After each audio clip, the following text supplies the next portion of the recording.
Chapter 9 coordination compound. अब chapter अलग अलग बोर्ड में अलग अलग हो सकता है, लेकिन नाम सब में एक सा रहता है। तो चैप्टर 9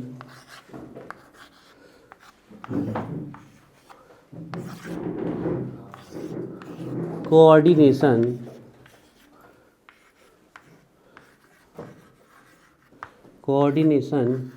कंपाउंड्स। आज का लेक्चर इस चैप्टर के लिए बहुत इंपॉर्टेंट है। आज पूरा बेस हम करा देंगे इसका, और बेस अगर समझ में आ जाएगा पूरा चैप्टर ही समझ में आ जाएगा। इस चैप्टर में 2 पार्ट्स हैं। एक पार्ट चलना है कोऑर्डिनेशन कंपाउंड्स पे, और दूसरा पार्ट चलना है आपका मेटल कार्बोनिल में। ये 2 पार्ट हैं आपके। तो कोऑर्डिनेशन कंपाउंड वाला पार्ट थोड़ा बड़ा है, मेटल कार्बोनिल वाला पार्ट छोटा है, ठीक है।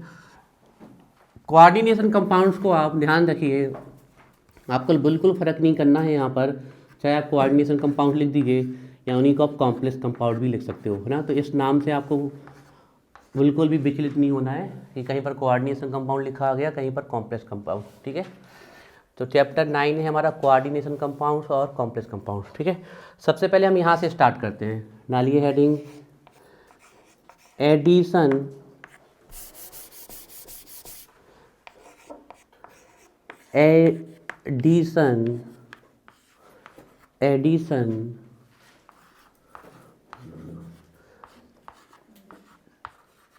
कंपाउंड्स।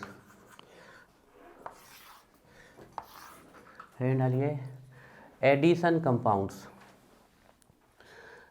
कंपाउंड्स। जो कंपाउंड जुड़ के बन जाएं वो कहलाते हैं आपके एडिशन कंपाउंड। तो हमारी हेडिंग है addition compound. Formed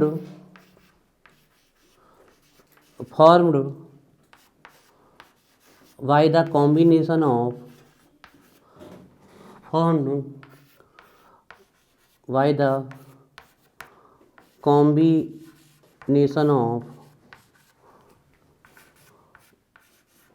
two or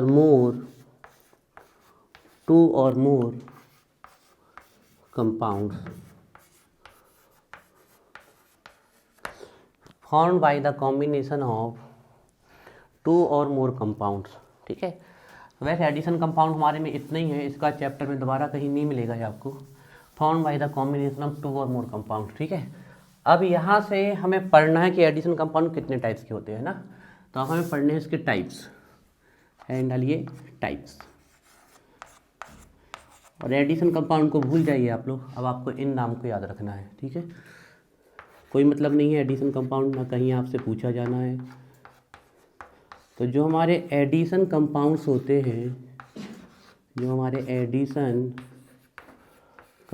होते हैं, ये जो होते हैं वो 2 टाइप्स के होते हैं आपके, ठीक है। फर्स्ट वन है आपका कॉम्प्लेक्स और कोऑर्डिनेशन कंपाउंड, और दूसरे वन है क्या आपके डबल सॉल्ट।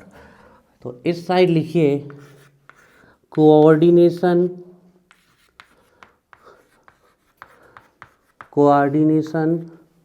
और इन्हीं को बोल सकते हो आप कॉम्प्लेक्स कंपाउंड्स। ये पूरा चैप्टर 80% इसी पे है। कोऑर्डिनेशन कंपाउंड्स आपको जानने हैं, इनकी प्रॉपर्टीज पढ़नी है, इनके नॉमेनक्लेचर पढ़ने हैं, इनकी थ्योरी पढ़नी है, Werner theory, valence bond theory, एक और होती है crystal field theory, CFT theory कहते हैं, वो पढ़नी है। सब कुछ इनमें आइसोमेरिज्म में पढ़नी है। पूरा चैप्टर इनके बारे में है। इनका इफेक्टिव एटॉमिक नंबर पढ़ना है, इनकी स्टेबिलिटी पढ़नी है। तो पूरा चैप्टर इसके बारे में कोऑर्डिनेशन कंपाउंड। डबल सॉल्ट दूसरे होते हैं आपके डबल सॉल्ट। बिल्कुल इसमें डिफरेंस आ सकता है आपके एग्जाम में कि कॉम्प्लेक्स सॉल्ट एंड, अच्छा कॉम्प्लेक्स सॉल्ट भी बोल सकते हो आप इन्हें। कोऑर्डिनेशन कंपाउंड को कॉम्प्लेक्स सॉल्ट भी बोला जा सकता है, ठीक है। तो ये है हमारे डबल सॉल्ट।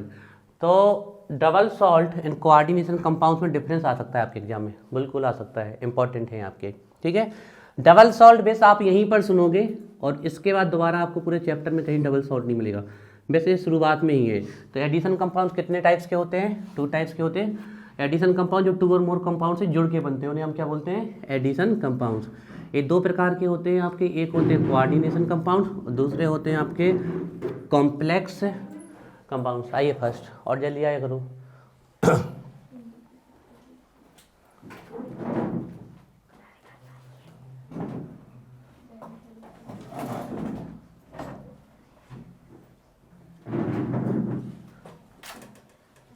हो गया अभी? देख लो एक बार और, आए हम, जरूरी है फिर वो छूट जाएगी।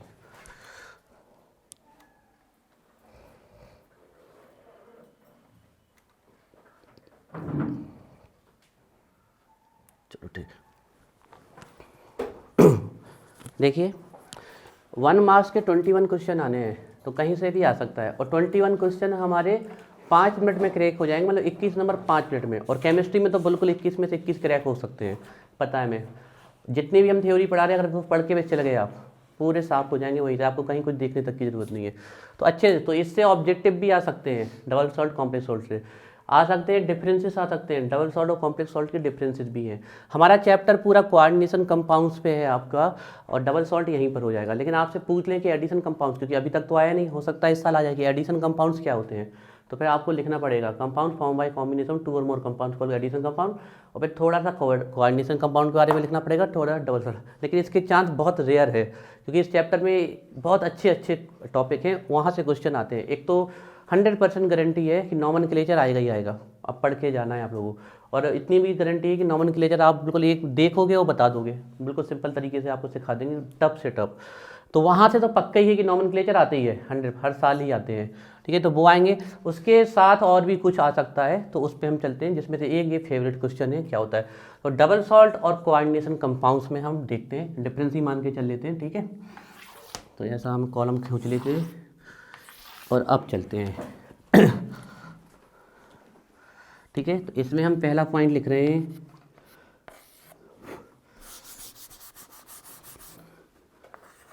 स्टेबल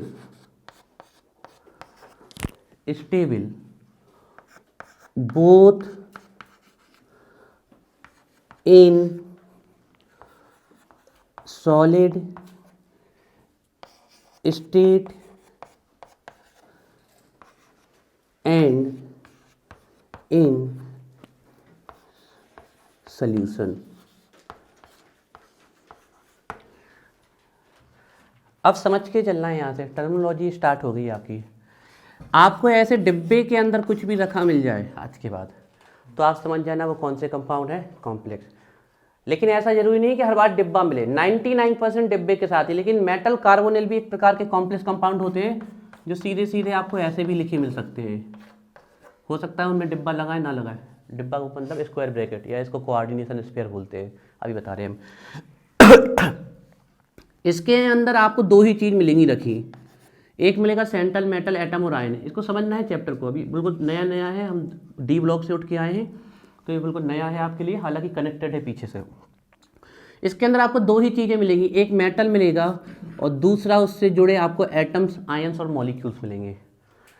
मेटल और जो डोनर एटम्स, आयंस और मॉलिक्यूल्स होंगे ये लिगेंड होंगे, और यही जो ब्रैकेट होता है ना, यही एक्चुअली में कोऑर्डिनेशन कंपाउंड्स या कॉम्प्लेक्स कंपाउंड्स होते हैं आपके। इसके बाहर आपको यहाँ पर भी कुछ भी रखा मिल सकता है XYZ, और यहाँ पर भी आपको कुछ भी रखा मिल सकता है XYZ, उसका कोई मतलब नहीं है। मेन चीज़ जो कोऑर्डिनेशन कंपाउंड और कॉम्प्लेक्स कंपाउंड होते हैं वो यहाँ पर होते हैं आपके स्क्वायर ब्रैकेट के अंदर। बाहर जो होते हैं वो आयोनाइज्ड हो जाते हैं, ये टूट जाते हैं। अब जैसे हमने लिखा K4FeCN6, तो अगर आप पानी में घोलोगे तो ये जो बाहर वाली स्पीसीज होती है ये आयनिक बॉन्ड से जुड़ी होती है, इस साइड भी हो सकती है, उस साइड भी हो सकती है। तो जैसे ही आप इसको पानी में डालोगे टूटेगा और ये देगा 4K पॉजिटिव। ये क्या देगा आपका 4K पॉजिटिव। 4K पॉजिटिव निकल गया तो इस पर कितना आ जाएगा 4 नेगेटिव। लेकिन अभी भी कॉम्प्लेक्स तो नहीं टूटा। कोऑर्डिनेशन कंपाउंड जाना किसकी वजह से जाता है, जे है कॉम्प्लेक्स। ये तो सिर्फ सीधे आयन जुड़ेंगे, अभी भी कॉम्प्लेक्स तो टूटा नहीं है, एक टूटेगा ही नहीं, इसीलिए स्टेबल है हर स्टेट में। इनकी पहचान ही इससे है, ना कि इनसे है। बाहर कुछ भी जुड़ा रहे उससे इनकी पहचान नहीं है, ये है मेन। इसीलिए कई बार आप देखोगे जब इनके फॉर्मूले लिखे जाते हैं तो इनको इग्नोर कर दिया जाता है, सिर्फ आयन लिख दिए जाते हैं आपके। इनके भी नाम बताएंगे नाम में। तो देखिए हमने क्या बोला, सॉलिड स्टेट में तो स्टेबल है ही है, पानी में भी अगर आप इसे घोल दोगे तब भी ये टूटने वाला नहीं है। रीजन यहाँ कौन से बॉन्ड है, कोऑर्डिनेट बॉन्ड, और कोऑर्डिनेट बॉन्ड एक प्रकार के कोवलेंट बॉन्ड होते हैं, और कोवलेंट कंपाउंड्स कभी भी पानी में डिजॉल्व नहीं होते हैं, वो ऑर्गेनिक कंपाउंड्स में डिजॉल्व, ऑर्गेनिक सॉल्वेंट जैसे chloroform, carbon tetrachloride, benzene, ether, इसमें केरोसिन ऑयल, पेट्रोल, डीजल, ठीक है, इनमें डिजॉल्व होते हैं वो। तो हमने बोला stable both in solid state and in solution, या फिर एक्वस सोल्यूशन लिख सकते हो। ये दोनों ही स्टेट में आपके स्टेबल हैं। क्या ये अपनी आइडेंटिटी को लूज कर रहे हैं? Are they losing their identity? नहीं, अपनी आइडेंटिटी कहाँ लूज कर रहे हैं? आप इनको अभी भी पहचान सकते हो, अगर ऐसा भी कोई लिख देगा। इससे ज़्यादा नहीं टूटेंगे, इतना ही टूटेंगे मैक्सिमम। अभी भी आप इनको देख के पहचान जाओगे ना, कोऑर्डिनेशन कंपाउंड है, ये कॉम्प्लेक्स कंपाउंड, तो ये अपनी आइडेंटिटी कभी लूज नहीं करने वाला, ध्यान रखिए। Never lose their identity, never lose their identity, ये अपनी आइडेंटिटी को कभी लूज नहीं करते हैं। नेवर लूज, ये पॉइंट बहुत इंपॉर्टेंट है, ऑब्जेक्टिव में पूछा जा सकता है। नेवर, ध्यान रखना, जितना भी अच्छा होगा सब इसके बारे में होगा। Never lose their identity. अब हम आते हैं इस तरफ, जैसे हम आपको एक छोटा सा एग्जाम्पल बता रहे हैं, हालांकि वो डबल सॉल्ट का नहीं, वो सॉल्ट का एग्जाम्पल है। सॉल्ट, डबल सॉल्ट मतलब जब दो सॉल्ट मिल जाए तो उसको बोलते हैं डबल सॉल्ट, ठीक है। ऐसे मान लीजिए एक सॉल्ट है NaCl और दूसरा सॉल्ट है KCl, इनको हमने मिला के एक कंपाउंड बना दिया, तो वो कहला जाएगा आपका डबल सॉल्ट कहला जाएगा। अब इनको आप, जब ये सॉलिड है तब तो ये स्टेबल है, लेकिन पानी में डालोगे नमक को, टूट जाएगा, Na पॉजिटिव Cl नेगेटिव। तो ये सिर्फ किस स्टेट में स्टेबल होते हैं? Only in solid state. और एक्वस सोल्यूशन में क्या हो जाते हैं? टूट जाते हैं। मतलब ये अपनी आइडेंटिटी को लूज रिटेन रखते हैं, और वो क्या कर देते हैं? लूज कर देते हैं। ध्यान रखिएगा, लिखिए stable only in solid state, solid state, solid state, comma लगाइए, कंप्लीटली, अच्छा कॉमा मत लगाइए, ऐसे लिख लीजिए, solid stable only in solid state, get, comma मत लगाइए, ऐसे लिख लीजिए, get completely, get completely ionized, ionized, ionized in solution, और एक्वस सोल्यूशन भी लिख सकते हो आप।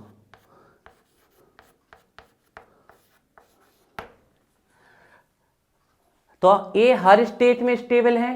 ये सिर्फ किस स्टेट में स्टेबल है? सॉलिड। नमक सिर्फ सॉलिड स्टेट में स्टेबल है, नमक डबल सॉल्ट नहीं है, लेकिन हमने कह दिया दो सॉल्ट आके मिल गए तो डबल सॉल्ट। अभी हम इसके एग्जाम्पल लिखवा रहे हैं आपको, जैसे carnallite, Mohr salt, potassium, they all are the double salt. और इसके तो ढेर सारे आ जाएंगे, इतने की आप देखते देखते थक जाओगे, खूब आ रहे हैं। पर डिब्बा देखे तो बोलो कॉम्प्लेक्स, लेकिन मेटल कार्बोनिल में डिब्बा भी लगा नहीं मिलेगा। अच्छा, पहचान क्या होती है इनकी? कि मेटल और अगर लिगेंड के बीच में कोऑर्डिनेट बॉन्ड बन जाए तो वो आपके कॉम्प्लेक्स कंपाउंड होते हैं। एक दो दिन में आपको इसके बहुत तेजी से अंडरस्टैंडिंग आ जाएगी, है ना। तो ये हर स्टेट में स्टेबल है, हर स्टेट में स्टेबल है। सिर्फ हम इस बात की बात नहीं करते कि सिर्फ सॉलिड और सोल्यूशन, आपकी बुक्स में सिर्फ इतना ही लिखा रहता है, ये हर स्टेट में स्टेबल है, लेकिन ये सिर्फ कब स्टेबल होंगे? सॉलिड स्टेट में। और इसके बाद ये पूरी तरीके से टूट जाएंगे। NaCl को डालोगे Na positive Cl negative, KCl को डालोगे K पॉजिटिव Cl नेगेटिव, सब पूरा इसका खंड खंड हो जाएगा, एक एक आयन टूट जाएगा इसका। तो ये अपनी आइडेंटिटी को क्या कर देने वाले हैं? लूज। और ये अपनी आइडेंटिटी को क्या करने वाले हैं? रिटेन करने वाले हैं। मतलब नेवर लूज देयर आइडेंटिटी। हम बोल रहे हैं नेवर लूज देयर आइडेंटिटी, अपनी आइडेंटिटी को क्या करते हैं? रिटेन करते हैं। आप ऐसे भी लिख सकते हैं, रिटेन देयर आइडेंटिटी। आप इस प्रकार भी लिख सकते थे। इसमें लिखिए लूज देयर आइडेंटिटी, ये लूज कर देते हैं अपनी आइडेंटिटी, ठीक है। अब पहले हमें तीसरे नंबर पे हम इसके एग्जाम्पल लिखना चाहेंगे, फिर बाकी पॉइंट लिखना चाहेंगे, है ना। तो अब पहले हम कुछ एग्जाम्पल लिखने चाहेंगे, और डबल सॉल्ट के 3 एग्जाम्पल रट लेने हैं आपको। कोऑर्डिनेशन के तो आपको अपनी आप रट जाने हैं कुछ दिनों में, ठीक है। तो हम बता दें कौन सी 3, इनमें से पूछा जा सकता है कि कौन सा डबल सॉल्ट है इन 3 में से, ठीक है, ध्यान रखिएगा।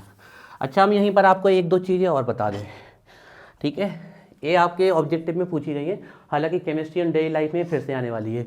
ये पूछ लिया जाता है कि विटामिन B12 किसका कॉम्प्लेक्स है, पूछा हुआ क्वेश्चन है। तो ध्यान देखिए इसका नाम होता है साइनोकोबालामीन, एक कोबाल्ट का कॉम्प्लेक्स है। Vitamin B12 is the complex of cobalt. हालांकि हम इसको पढ़ाएंगे आपको। और इसकी कमी से होता है रोग एनीमिया, सिकल सेल एनीमिया भी हो सकता है, जिसमें ब्लड सिकल के आकार की, हंसिए के आकार की हो जाती है। तो B12 का है आपका कोबाल्ट। ये भी पूछा गया है कि हीमोग्लोबिन किसका कॉम्प्लेक्स है, ये तो सबको पता होगा किसका है, आयरन का कॉम्प्लेक्स है। ये भी पूछा गया है कि क्लोरोफिल किसका कॉम्प्लेक्स है, तो ये होता है मैग्नीशियम का कॉम्प्लेक्स, है ना। ये भी तीनों कॉम्प्लेक्स कंपाउंड्स होते हैं। लिख लो, ऊपर कहीं कॉपी में जगह हो तो लिख लो, फिर बाद में तो हम इसको पढ़ाने ही वाले हैं, है ना। पूछा गया है हीमोग्लोबिन। हीमोग्लोबिन का कोई अगर कभी कार्य पूछ ले तो पता है इसका काम क्या है, ऑक्सीजन को ट्रांसपोर्ट करना। मेन काम क्या है ऑक्सीजन का, ट्रांसपोर्ट करना। हीमोग्लोबिन एक टाइप की प्रोटीन है, आपकी ध्यान रखिएगा, ये ऑक्सीजन को ट्रांसपोर्ट करती है।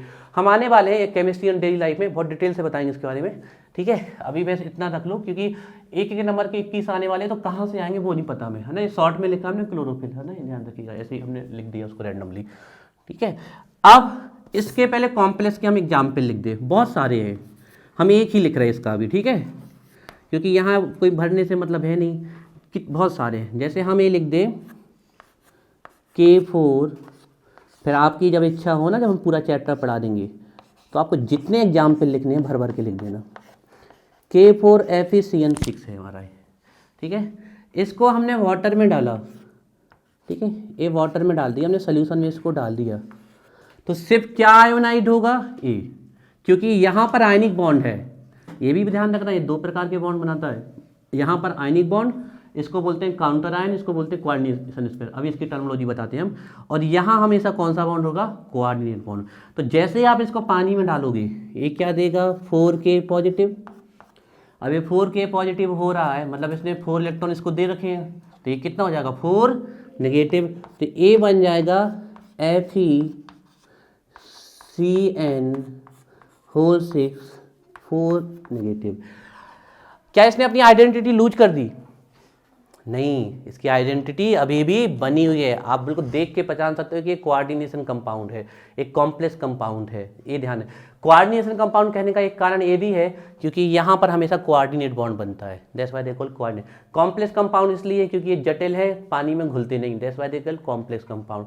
कभी नहीं टूटेगा ब्रैकेट, किसी भी एग्जाम्पल में ब्रैकेट रहेगा ही रहेगा, सिर्फ बाहर के टूटेंगे। इसलिए अपनी आइडेंटिटी को क्या रखते हैं, ये बना के रखते हैं। एग्जाम्पल लिखा है इसका, तो क्या है, स्टेबल है, सॉलिड स्टेट में तो ऐसे रहेंगे और सोल्यूशन में कैसे रहेंगे, ऐसे, दोनों में ही अपनी आइडेंटिटी रखे हुए हैं, दोनों में। लेकिन अब हम लिखते हैं उसके एग्जाम्पल, ठीक है। तो किसको, हाई टेम्परेचर पे मेल्ट करके, लेकिन इसके लिए कोई ऐसे इसका यूज नहीं है कि इसको तोड़ के कुछ काम लिया जा सके, इसका इसी फॉर्म में यूज है आपके, ठीक है। अब यहाँ पर देखो, इसके हम 3 एग्जाम्पल लिख रहे हैं आपके लिए, ठीक है, और तीनों को तीनों याद आपको रखने हैं। सबसे पहले हम लिख रहे हैं मोहर सॉल्ट का फॉर्मूला।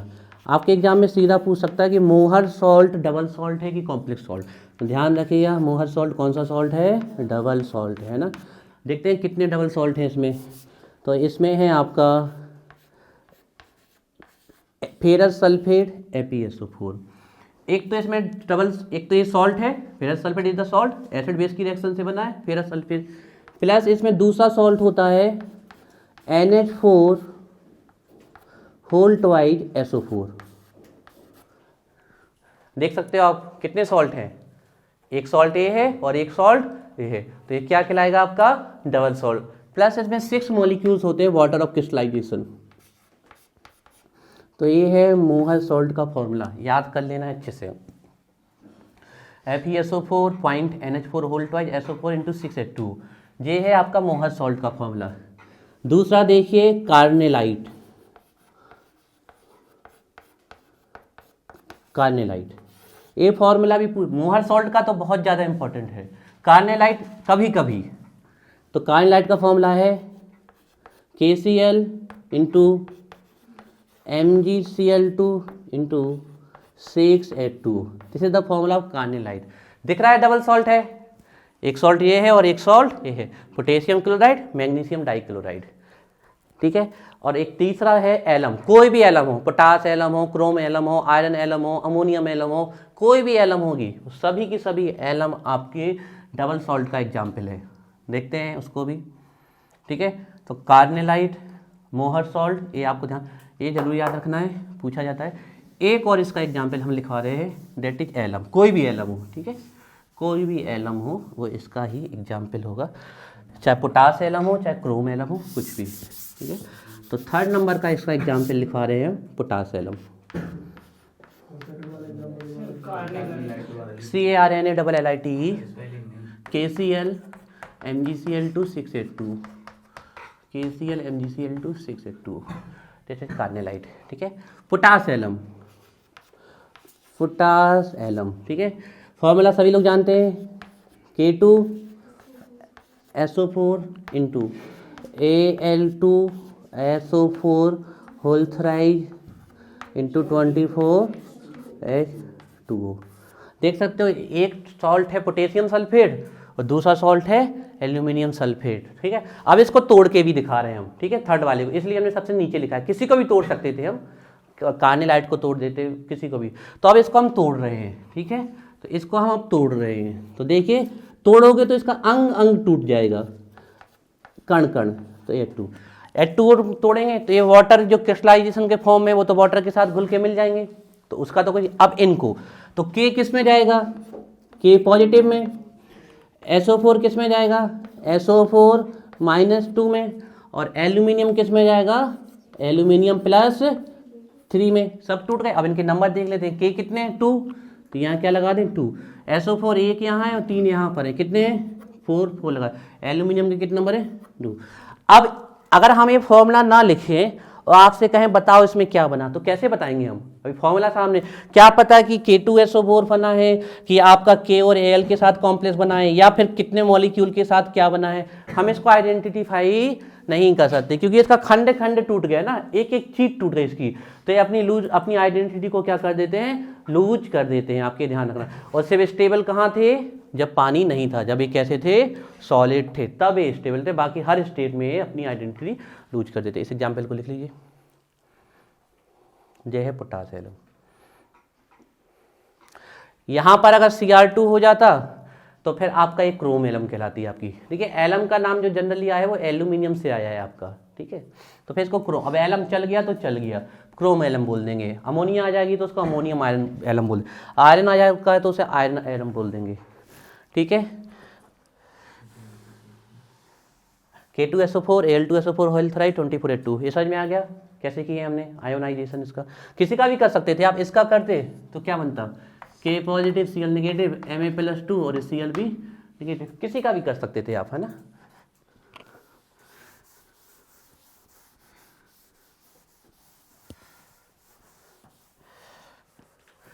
अब इनमें बॉन्ड की बात करेंगे हम, ठीक है, इनमें बॉन्ड की बात करेंगे, ठीक है। तो अब लिख लेते हैं इसमें थर्ड पॉइंट,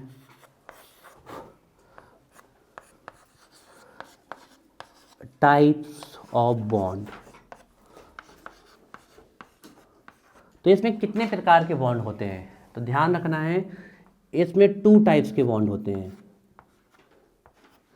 एक होता है आपका आयोनिक बॉन्ड, और दूसरा कौन सा बॉन्ड है, कोऑर्डिनेट बॉन्ड। देखिए इसकी टर्मिनोलॉजी बहुत इंपॉर्टेंट है, धीरे धीरे करके आएगी समझ में, ठीक है। तो हम बता देते हैं कहाँ पर बॉन्ड कौन सा होता है, ठीक है। एक होगा कोऑर्डिनेट बॉन्ड, दूसरा होगा आयनिक बॉन्ड। तो देखिए यहाँ पर जैसे हम इसी का ऊपरी वाले का एग्जाम्पल लिख दे रहे हैं, K4 FeCN6। बताइए जब ये टूटा था तो ये पॉजिटिव में गया था और ये नेगेटिव में, मतलब इनके बीच में कौन सा बॉन्ड है, इनके बीच में कौन सा बॉन्ड है, आयनिक बॉन्ड है, दिस इज आयनिक बॉन्ड, ठीक है। और इसी बॉन्ड के कारण ये वाटर में क्या हो जाता है, डिजॉल्व, है ना, इसके कारण, लेकिन आइडेंटिटी लूज नहीं करेगा। और ये है मेटल और ये है डोनर एटम या मॉलिक्यूल, इनको बोलते हैं लिगेंड। यहाँ हमेशा कौन सा बॉन्ड पाया जाएगा, coordinate bond, always coordinate bond, ध्यान रखना यहाँ पर हमेशा होगा कोऑर्डिनेट बॉन्ड, ऑलवेज कोऑर्ड, इसीलिए इसको बोलते हैं कोऑर्डिनेशन कंपाउंड। यहाँ पाया जाएगा ऑलवेज कोऑर्डिनेट बॉन्ड, नोट करिए ये वाला, हाँ ये लिखो जैसे हमने लिखा बिल्कुल वैसे ही लिखो। यहाँ होगा आयनिक बॉन्ड, तो टाइप्स ऑफ बॉन्ड इसमें होते हैं आयनिक बॉन्ड। इसको भी आयन के फॉर्म में जैसे आपने एलएम को लिखा था, इसको तोड़ के लिखा तो हमने, इसको तोड़ के नहीं लिखा, तोड़ के लिखा है, देखो ये लिखा हमने, ये नहीं लिखा तोड़ के, K4 FeCN, ये अंदर का टूटे ही नहीं है, सिर्फ कहाँ का टूटेगा, ओनली बाहर का, तो तोड़ के लिखा तो है हमने। Types of bond, ionic bond, coordinate bond. इसमें कौन से बॉन्ड है बताओ जल्दी, आयनी आयन दिखे और कुछ दिखा क्या, तो सिर्फ इसमें कौन सा बॉन्ड होता है, ionic bond. Consist only ionic bond,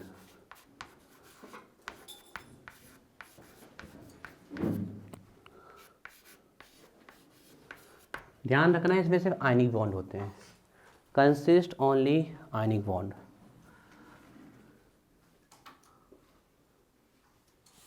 उसका एग्जाम्पल लिखने की जरूरत नहीं है, उसको तो पहले ही से पता, सब कुछ आयनिक ही है उसमें, ठीक है।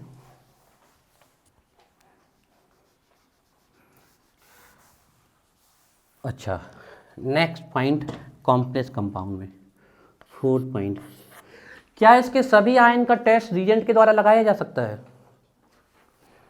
नहीं, बाहर के आयन का तो टेस्ट रिएजेंट के द्वारा लगाया जा सकता है, लेकिन अंदर के आयन का टेस्ट रिएजेंट के द्वारा नहीं लगता। अब आप कहोगे सर आपने तो अभी भी कहा कि अंदर कोऑर्डिनेट बॉन्ड पाया जाता है, तो आयन कैसे होंगे, तो ऐसे आयन होंगे जैसे हमने लिखा FeCN6, यहाँ K4 लिख दो, यहाँ 4 नेगेटिव, ठीक है। तो अब हमें इसकी ऑक्सीडेशन स्टेट निकालनी है, तो ये क्या है, एक K की कितनी +1, तो 4 की 4, एक CN की कितनी होती है -1, तो 6 की कितनी हो जाएगी -6, टोटल पे चार्ज कितना है 0, तो इसकी ऑक्सीडेशन स्टेट कितनी आ गई +2। तो क्योंकि इलेक्ट्रोनेगेटिविटी में डिफरेंस है, तो आपको हमने, अगर आप लोगों ने हमारे सुना हो तो हम 11वीं में कई बार बोले हैं, ना तो कोई बॉन्ड परफेक्टली आयनिक होता है, ना ही कोई बॉन्ड परफेक्टली कोऑर्डिनेट होता है, ना ही कोवेलेंट। आयनिक में भी कोवेलेंट करेक्टर आ जाता है और कोऑर्डिनेट में भी, और सॉरी कोवेलेंट में भी आपका आयनिक करेक्टर आ जाता है और आयनिक में कोवेलेंट करेक्टर आ जाता है। तो यहाँ इलेक्ट्रोनेगेटिव में डिफरेंस का इस पर क्या आ जाएगा +2 चार्ज, तो यहाँ एक आयन पड़ा हुआ है, लेकिन ये पानी में टूटने तो वाला नहीं है, आयनिक करेक्टर होने के बाद भी ये पानी में टूटने वाला नहीं, क्योंकि आयनिक करेक्टर यहाँ पर बहुत कम है। तो हम बाहर के आयन को तो टेस्ट कर सकते हैं, लेकिन अंदर के आयन को टेस्ट नहीं करते, तो इसके सभी आयन का टेस्ट लगाया नहीं जा सकता है। क्या इसके सभी आयन टेस्ट कर सकते हैं, यस, क्योंकि सभी आयंस टूट गए थे, तो इसके सभी आयंस का टेस्ट लगाया जा सकता है। तो इसमें लिखिए 4th point, their all the ions can not be tested by reagent, their all the ions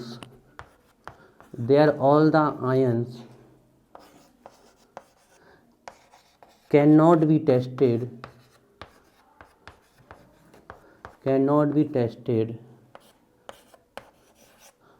by reagent,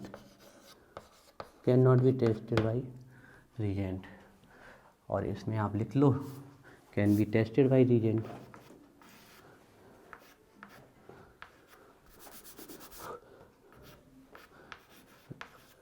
There all the ions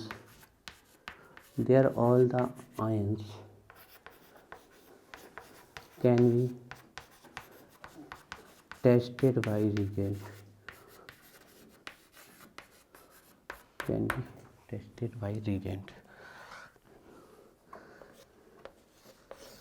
एक लास्ट प्रॉपर्टी है,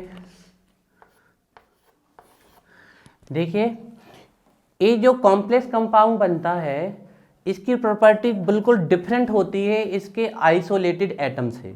साधारण भाषा में बोल रहे हैं कि हमने कहा ये कॉम्प्लेक्स कंपाउंड इतने एटम से मिलके बना, तो इसके जो कॉम्प्लेक्स की प्रॉपर्टीज आएगी इन जो अकेले अकेले एटम की प्रॉपर्टीज हैं उनसे क्या आएगी, पूरी डिफरेंट आएगी। मतलब इसमें जो कॉम्प्लेक्स की प्रॉपर्टीज होती है वो अपने कॉन्स्टिट्यूएंट आयन से क्या होती है, पूरी तरीके से डिफरेंट होती है। लेकिन इसमें अगर आप इसके डबल सॉल्ट की प्रॉपर्टीज की स्टडी करोगे, क्योंकि इसमें 1 टाइप्स ऑफ बॉन्ड है, तो इसकी प्रॉपर्टीज सम ऑफ जितनी भी कॉन्स्टिट्यूएंट आयंस की प्रॉपर्टीज होती है ना उसका सम होती है। तो इसकी प्रॉपर्टी अपनी ही कॉन्स्टिट्यूएंट से, कॉन्स्टिट्यूएंट मतलब जिससे मिलके बना है, जैसे K4 FeCN6 4 K से 1 Fe से और 6 CN से मिलकर बना है, तो जो K की Fe की और CN की जो प्रॉपर्टीज हैं वो उससे पूरा डिफर शो करेगा K4 FeCN6, जबकि एलम की प्रॉपर्टीज वही निकल के आएंगी जो सब रीडिंग चालू हो गई। Their all the properties are different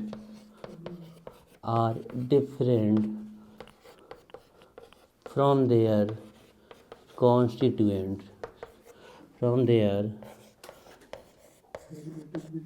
हाँ नहीं डेरिवेटिव नहीं बेटा, डेरिवेटिव का मतलब होता है व्युत्पन्न, कोई चीज़ उससे मिल के बनी हो तो व्युत्पन्न, डिफरेंट है ना, different from there constituents,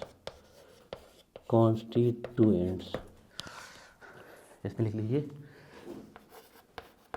similar to their constituents, similar to their constituents, similar to their constituents. ठीक है, अब देखो एक एग्जाम्पल, इसके एग्जाम्पल वो तो आपको ऑटोमेटिक याद हो जाने हैं, हमें पता चैप्टर में, उसके तीनों एग्जाम्पल याद करने हैं और कम से कम 3 प्रॉपर्टीज आपको दोनों की याद होनी चाहिए। पहला ये स्टेबल है, हर स्टेट में अपनी आइडेंटिटी को क्या करते हैं, रिटेन रखते हैं, नहीं लूज करते हैं, और कितने प्रकार के बॉन्ड होते हैं, 2 प्रकार के। ये 3 डिफरेंस इसमें याद करो। सबसे पहले ये स्टेबल है सिर्फ किसमें, सॉलिड में, अपनी आइडेंटिटी को क्या कर देते हैं, लूज कर दें, और सिर्फ कितना बॉन्ड पाया जाता है, आयनिक बॉन्ड। ये 3 प्रॉपर्टी इसकी याद रखो, और प्लस 1-2 इसका एग्जाम्पल, एक हमने लिखवा दिया और अभी मिल जाएंगे, और उसके example stable, retain identity, never lose their identity, consist 2 type of bond. ये क्या है, only stable solid state, lose their identity, consist ionic bond. उसके बाद आपको और पॉइंट याद करने हैं, तो और भी इनके आयन टेस्ट नहीं लगाए जा सकते, इनके लगाए जाते हैं। इनकी प्रॉपर्टी डिफरेंट होती है कॉन्स्टिट्यूएंसी से, उनकी कैसी होती है, सिमिलर, खत्म, बन जाएगा आपको। ठीक है ना, तो ऐसे आपको याद करने हैं इनको। ठीक है, डाली heading different terms related to. अब डबल सॉल्ट खत्म बेटा आपके इस चैप्टर के लिए, दोबारा आपको ये देखने को नहीं मिलेगा, इतना ही था डबल सॉल्ट। अब पूरा चैप्टर कोऑर्डिनेशन कंपाउंड पे है, कॉम्प्लेक्स कंपाउंड्स पे। तो डबल सॉल्ट अगर आप उतना पढ़ गए, मतलब डबल सॉल्ट से क्रॉस क्वेश्चन नहीं कर पाएगा वो आपसे। Terms, different terms related to coordination compounds, different terms related to coordination compounds. Last year यहीं से क्वेश्चन आ गया था आपका तुरंत, लिगेंड पूछ लिया था, कोऑर्डिनेशन नंबर पूछ लिया था, बच्चों जैसे क्वेश्चन है बिल्कुल। ठीक है, तो डिफरेंट टर्म्स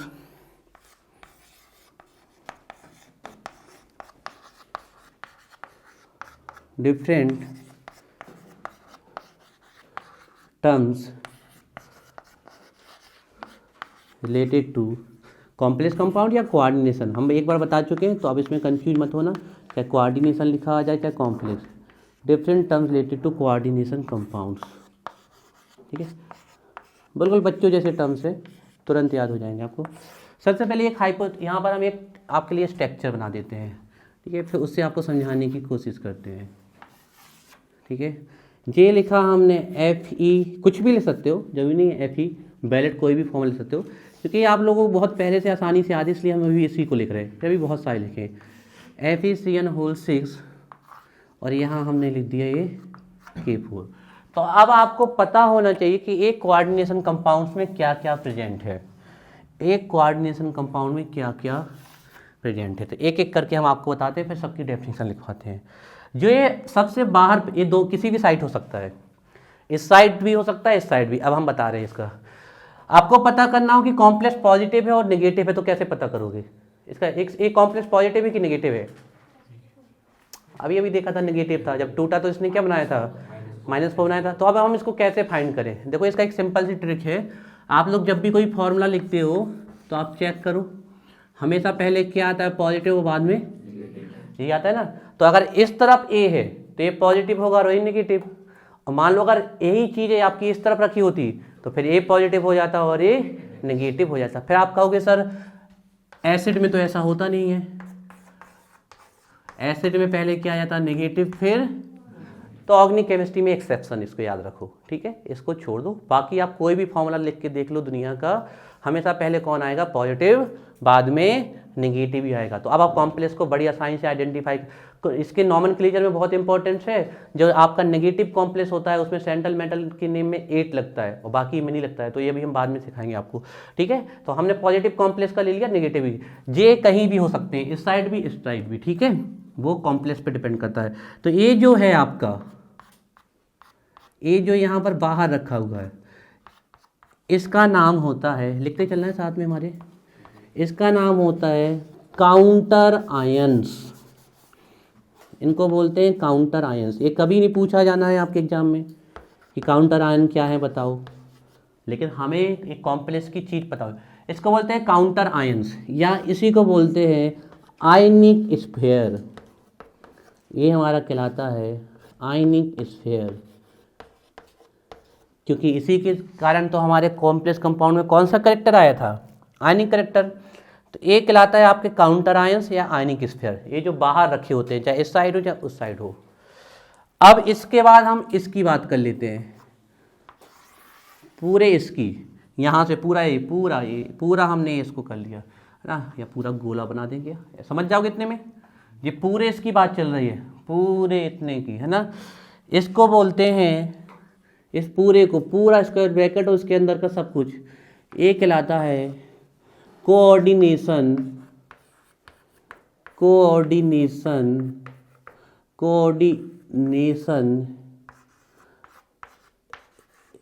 स्फीयर और एंटिटी,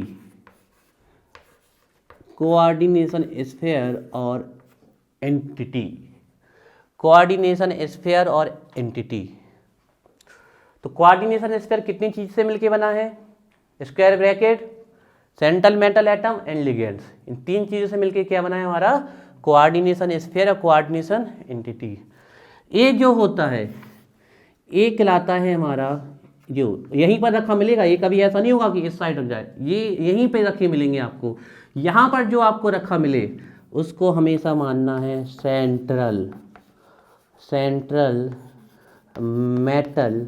अगर ऑक्सीडेशन स्टेट 0 आई तो हम बोल देंगे एटम, और अगर ऑक्सीडेशन स्टेट +2, प्लस में ही आएंगे, नेगेटिव में तो आएगी नहीं क्योंकि मेटल है, ये पक्का है, +2 +3 आई तो फिर हम इसको क्या बोलेंगे, आयन।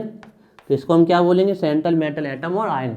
जैसे इसमें इसकी ऑक्सीडेशन स्टेट कितनी, +2, लेकिन अगर हम इसमें निकाल दें FeCO5 तो ऑक्सीडेशन स्टेट कितनी आ रही है, 0, क्योंकि ये कैसा लिगेंड है, न्यूट्रल, इस पर कितना चार्ज होता है, 0, तो इस पर कितनी आ जानी है, 0। तो इस पे सेंट्रल मेटल एटम भी हो सकता है और आयन। और ये जनरली हम आपको हिंट दे देते हैं, ये जो मिलेगा वो डी ब्लॉक से मिलेगा आपको, है ना, ये डी ब्लॉक से मिलेगा आपको, जनरली ये डी ब्लॉक से मिलेगा। यहाँ पर होने क्या वाला है, ये जो मेटल है, जो Fe है, जो ये लिगेंड है Cn, इनसे क्या लेने वाला है, इलेक्ट्रॉन पेयर लेने वाला है, और कौन सा बॉन्ड बनाने वाला है, कोऑर्डिनेट बॉन्ड बनाने वाला है। तो ये इलेक्ट्रॉन पेयर ले रहा है ना, और इलेक्ट्रॉन को लेने वाले क्या कहलाते हैं, एसिड। तो ये जो एक बहुत डीप क्वेश्चन पूछे जा चुके हैं इससे कॉम्पिटेटिव, ये सेंट्रल मेटल एटम क्या है, तो ध्यान रखना है एसिड है। और किसका एसिड है, लेविस का एसिड है। एक्सेप्टर से ध्यान रखना एसिड। तो ये जनरली कहाँ से आएगा, डी ब्लॉक से आएगा, और ये किसकी तरह बिहेव करेगा, लेविस के एसिड की तरह बिहेव करेगा, ये लेविस के एसिड की तरह बिहेव करेगा, ध्यान रखिएगा। सेंट्रल मेटल एटम या आयन डी ब्लॉक से होगा ये जनरली, आप चेक कर लीजिएगा, और ये लेविस एसिड होगा। ये जो आपको दिख रहा है, आप समझ ही गए हो ये क्या है, लिगेंड है ना, ये है आपकी लिगेंड। और आपको हमने बहुत पहले बता दिया था, एक वर्ड बस याद रखना, donor. Donor atoms, ion molecules, compound, group of molecules, matter, कुछ भी न्यूट्रल स्पीसीज, आयनिक स्पीसीज, पॉजिटिव स्पीसीज, कुछ भी अगर डोनर बेस लगा दिया उसके आगे तो वो क्या बन जाएगा आपका, लिगेंड्स, है ना। ये जो लिगेंड्स होते हैं ये डोनर होते हैं, डोनर ऑफ इलेक्ट्रॉन्स पेयर, ठीक है ना। इलेक्ट्रॉन पेयर डोनर है तो किसकी तरह बिहेव करेंगे, लेविस की बेस की तरह बिहेव करेंगे, ध्यान रखिएगा।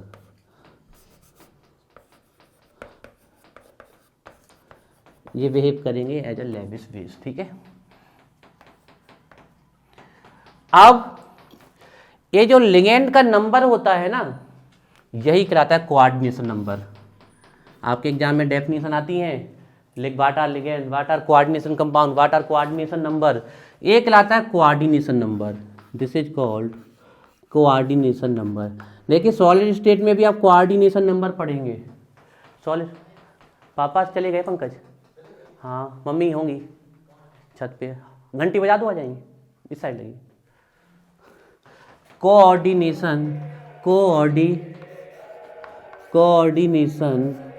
नंबर। लेकिन इसमें हम कुछ और भी बताएंगे। अभी तो आपको क्लास 12 के हिसाब से तो इतना ही है, लेकिन हम इसको और हाई लेवल पे बताएंगे। तो यहाँ कोऑर्डिनेशन नंबर कितना है? 6 दिख रहा है। यहाँ कोऑर्डिनेशन नंबर कितना है? 6। लेकिन इसमें कुछ और हम बताएंगे आपको एक्स्ट्रा चीज़ें।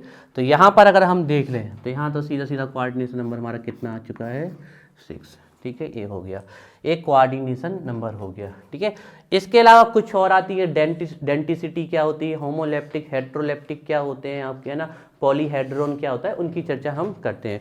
पहले जनरली इतनी चीज़ें आपको पता होनी चाहिए और उसके बाद हम चर्चा करते हैं। ठीक है, क्लियर है इतना?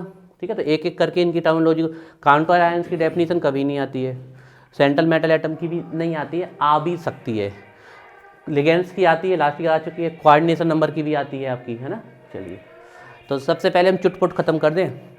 तो इसको तो क्या जानना है? एटम्स, आयंस और molecule present outside the coordination sphere called counter ions. जो किसके आउटसाइड प्रेजेंट है? इसके, है ना। तो इसको तो आप जानते हो, इसकी कोई वो भी नहीं है, इसको सिर्फ बताना था हमें, डेफिनेशन। हम इनको यहाँ से बताना चालू करते हैं, इसको इसको इसको और इसको बताना चालू करते हैं। तो ठीक है, अच्छा चलो लिख ही लो, क्यों छोड़ दें, डालो heading counter ions.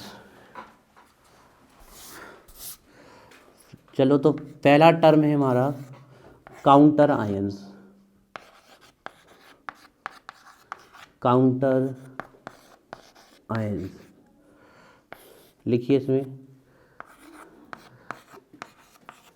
Species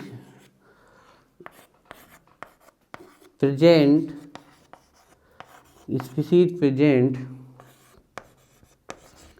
outside of coordination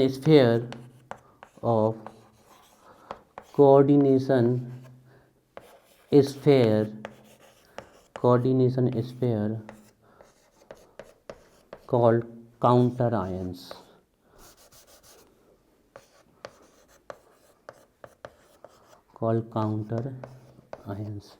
ठीक है, कॉल्ड काउंटर आयंस। वो इस साइड भी प्रेजेंट हो सकती है और वो आपके इस साइड भी प्रेजेंट हो सकती है, मतलब एस नहीं, कुछ और लिख देते हैं, ए लिख देते हैं। ठीक है, वो किसी भी साइड प्रेजेंट हो सकती है ना, किसी भी साइड प्रेजेंट हो सकती है, इस साइड ही प्रेजेंट हो सकती है, उस साइड प्रेजेंट हो सकती है। ठीक है, तो ये हो गए हमारे काउंटर आयंस। ठीक है, चलिए सेकेंड डालिए heading coordination sphere slash entity. हाँ, लिख लो आराम से। सेकेंड टर्म है हमारा कोऑर्डिनेशन स्फीयर और entity.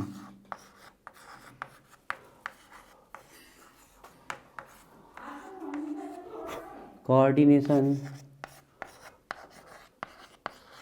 Sphere slash coordination entity.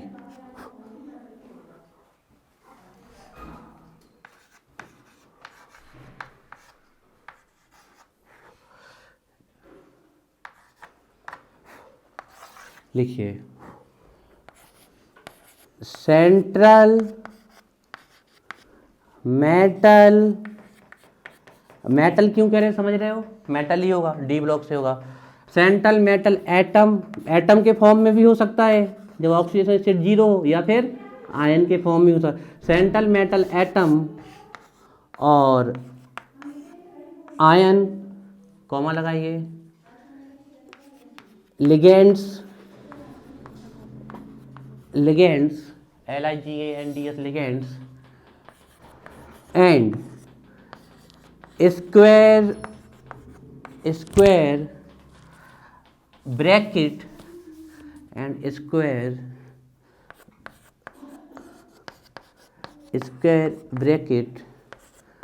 collectively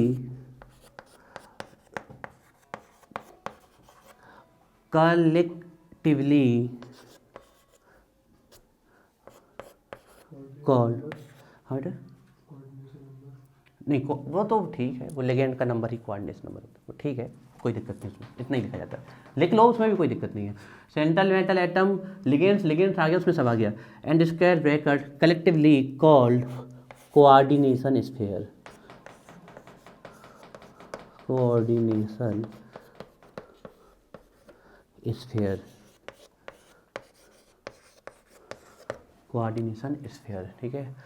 ए हो गया सेंट्रल, ए हो गया आपका, ठीक है ठीक है। अब हम लिगेंड स्टार्ट करवा देते हैं। कितने बजे जाना, 10 बजे? पहले छोड़ दीजिएगा, चालू हो जाता है। हाँ चालू हो जाता है। तुम बेटा आई कहाँ कल जो चालू हो गया था तुम्हारा? नहीं करेंगे, बाहर कर देंगे, अब छुट्टी ली दो। एक दिन हो गया। कितने बजे छोड़ना, जल्दी बताओ। छोड़ चलो डालो हेडिंग, लिगेंड्स। लिगेंड्स बहुत इंपॉर्टेंट टॉपिक है। देखो यहाँ से ना तो कोऑर्डिनेशन एंटिटी स्फीयर की डेफिनेशन आती है, ना काउंटर आयंस की, कोऑर्डिनेशन नंबर की और लिगेंड्स, इनकी डेफिनेशन बहुत इंपॉर्टेंट है, ध्यान रखिएगा, ठीक है। तो डालिए सबसे पहले heading ligands.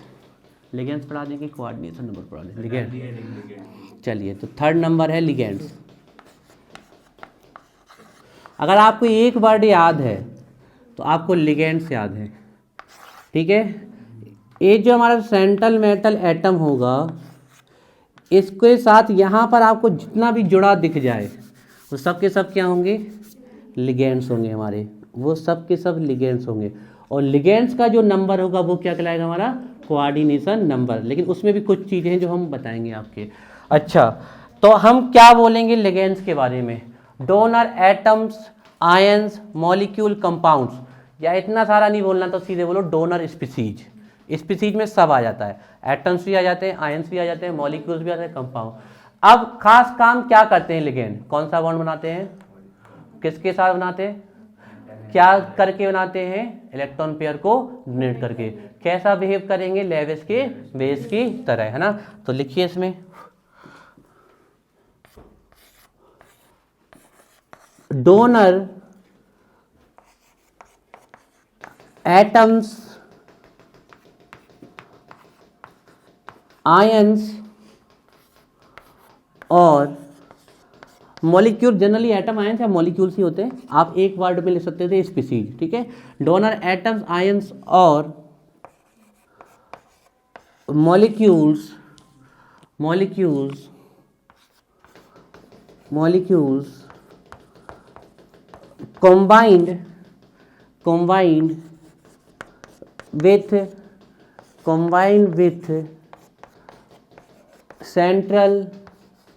combined with central metal atom और आयन, वो एटम भी हो सकता है, आयन भी हो सकता है।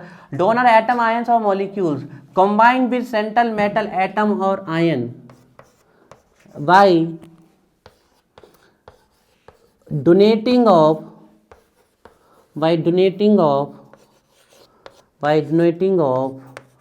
electron pair and form coordinate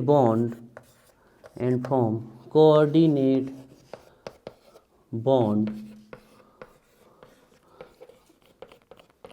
called ligands।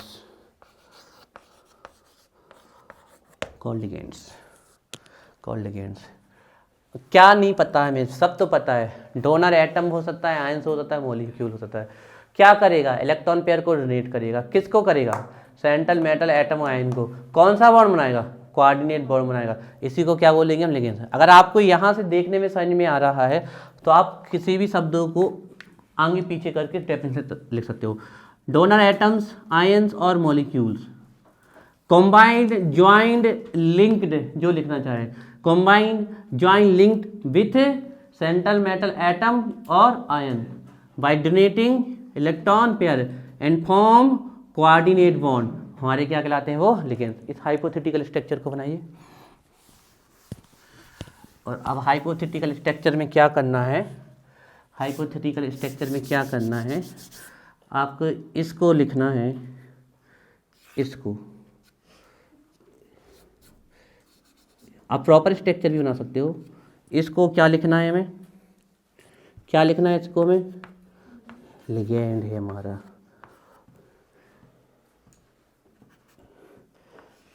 Ligand है मतलब क्या है, इलेक्ट्रॉन पेयर डोनर है ना, इलेक्ट्रॉन पेयर डोनर है, ठीक है ना।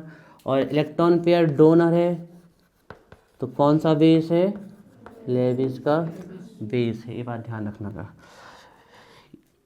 ये जो बना रहा है ये कौन सा बॉन्ड है, कौन सा बॉन्ड है, कोऑर्डिनेट बॉन्ड। और ध्यान रखिए कोऑर्डिनेट बॉन्ड एक प्रकार का क्या है, कोवैलेंट बॉन्ड है, ये बात ध्यान रखिएगा।